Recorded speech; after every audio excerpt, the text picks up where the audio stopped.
Teman-teman, dalam kesempatan ini, mari kita berkenalan dengan hedonisme. Hedonisme adalah filsafat yang mengajarkan bahwa kesenangan adalah pencarian yang paling penting dari umat manusia.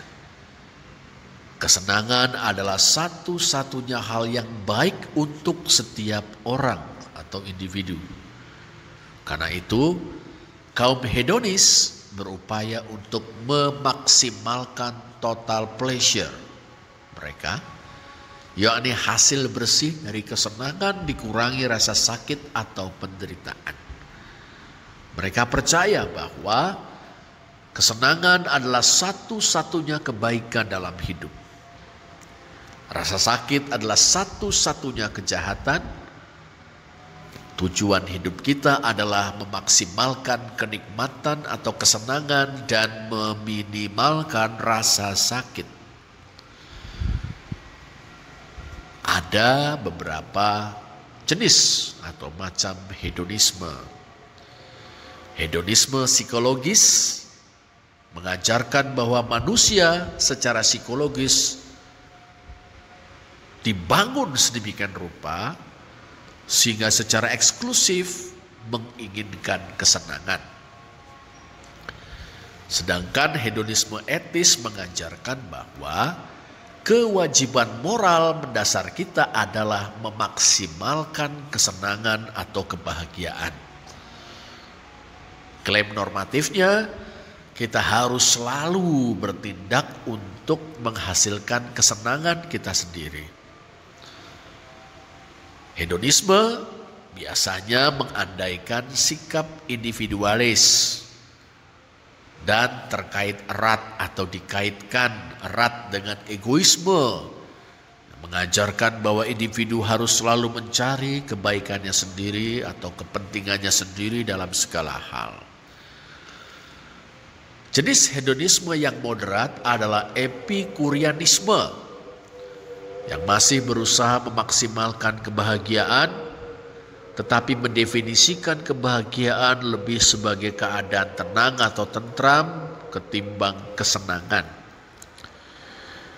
Pendekatan yang serupa tapi lebih altruistik adalah utilitarianisme yang mengajarkan bahwa nilai moral dari setiap tindakan ditentukan oleh kontribusinya dalam menghasilkan manfaat yang paling besar, yakni kebahagiaan atau kesenangan yang sebesar-besarnya bagi sebanyak mungkin orang. Mungkin teman-teman pernah mendengar istilah paradoks hedonisme atau pleasure paradox yang menyatakan bahwa kesenangan atau kebahagiaan adalah fenomena yang aneh yang tidak menuruti prinsip-prinsip yang normal, yakni bahwa kesenangan atau kebahagiaan tidak dapat dicapai secara langsung, hanya secara tidak langsung, dan kita sering gagal meraihnya bila kita sengaja mencarinya. Dalam perbincangan yang lazim di masyarakat, hedonisme diartikan sebagai pengabdian pada kesenangan sebagai sebuah jalan hidup, wabil khusus kesenangan indrawi yang identik dengan sensualisme, libertinisme, kemesuman, dan pemborosan. Sekarang kita bisa meninjau sejenak, ya, secara singkat tentunya, sejarah hedonisme. Contoh paling awal dari hedonisme dan salah satu yang paling ekstrim adalah filsafat kaum Cyrenaics atau kaum Kirene, sebuah aliran yang didirikan oleh Aristippus dari Kirene pada abad keempat sebelum Masehi. Kaum Cyrenaics hanya menekankan satu sisi dari ajaran Socrates, bahwa kebahagiaan adalah salah satu tujuan dari tindakan moral. Pada saat yang sama, mereka menyangkal bahwa kebajikan atau virtue memiliki nilai intrinsik. Mereka berpendapat bahwa kesenangan adalah kebaikan yang paling tinggi. terutama kesenangan yang bersifat jasmani atau fisik. Aristippus menganggap kesenangan fisik lebih intens dan lebih disukai daripada kesenangan mental atau intelektual. Menurut Aristippus, pemuasan langsung tidak boleh ditolak demi keuntungan jangka panjang.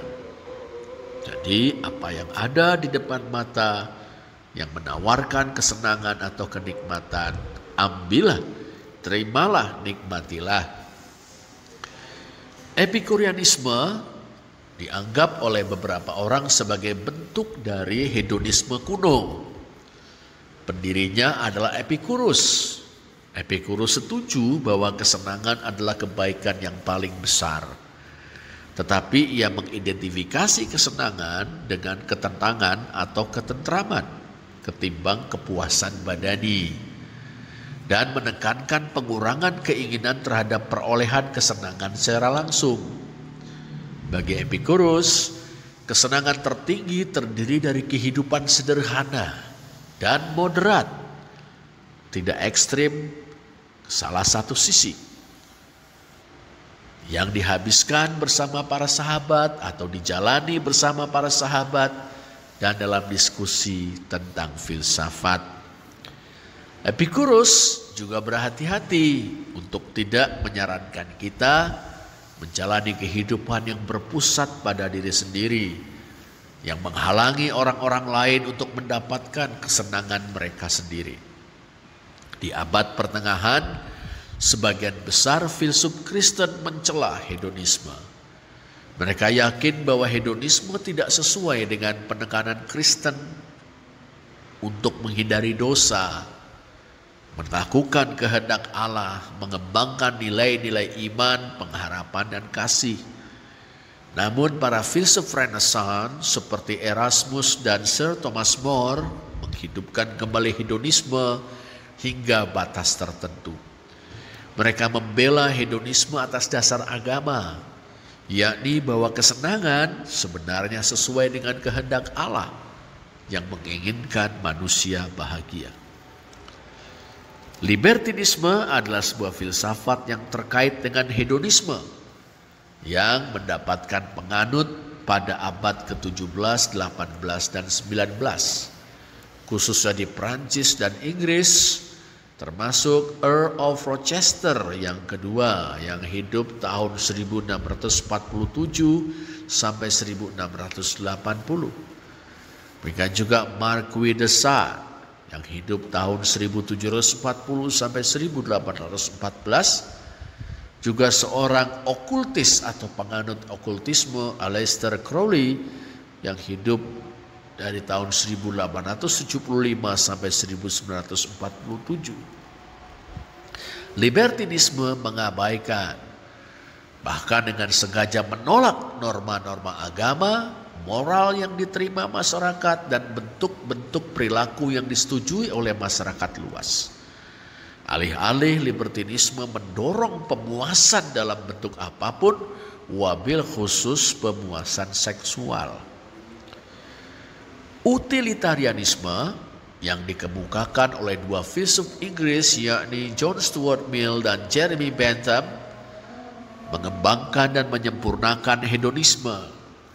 Utilitarianisme mengajarkan bahwa kita harus melakukan tindakan apapun yang terbaik untuk setiap orang.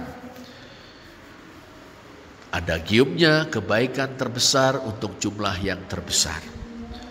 Bentham percaya bahwa nilai dari suatu kesenangan dapat dipahami secara kuantitatif. Mill lebih menyukai pendekatan kualitatif yang bergantung pada pencampuran dari kesenangan-kesenangan yang berkualitas lebih tinggi dan kesenangan-kesenangan yang berkualitas lebih rendah atau sederhana. Ayn Rand yang hidup tahun 1905 dan sampai dengan 1982 adalah salah seorang penganjur modern yang terbesar dari egoisme. Ia menolak hedonisme sebagai sebuah sistem etika yang komprehensif yang mendasarkannya pada alasan bahwa meskipun kesenangan dapat menjadi tujuan etika, kesenangan tidak dapat menjadi tolok ukur atau pedoman untuk bertindak Karena itu akan menghasilkan pelepasan atau ditinggalkannya pelepasan intelektual dan filosofis. Tidak perlu menjadi intelektual, tidak perlu berpikir filosofis hanya untuk menjadikan kesenangan sebagai tolok ukur atau pedoman untuk bertindak. Dengan kata lain, kesenangan tidak dapat dijadikan tolok ukur atau pedoman untuk bertindak. Itu sesuatu yang sama sekali tidak intelektual dan tidak filosofis. Kaum hedonis kontemporer sebagaimana direpresentasikan oleh sebuah organisasi yang dikenal sebagai Hedonist International berjuang untuk kesenangan seperti yang dilakukan para pendahulu mereka, tapi dengan penekanan tambahan pada kebebasan pribadi dan kesetaraan. Ada juga hedonisme Kristen, sebuah ajaran Kristen yang kontroversial di kalangan evangelical Amerika Serikat baru-baru ini. Christian hedonism atau hedonisme Kristen berpendapat bahwa manusia diciptakan oleh Allah dengan tujuan utama untuk menikmati Allah secara leluasa melalui pengenalan akan Dia, penyembahan kepadanya, demikian juga pelayanan kepada Allah.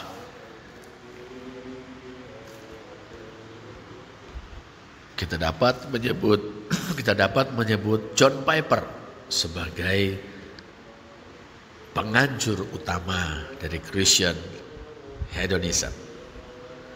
Demikian perkenalan sekilas kita dengan hedonisme.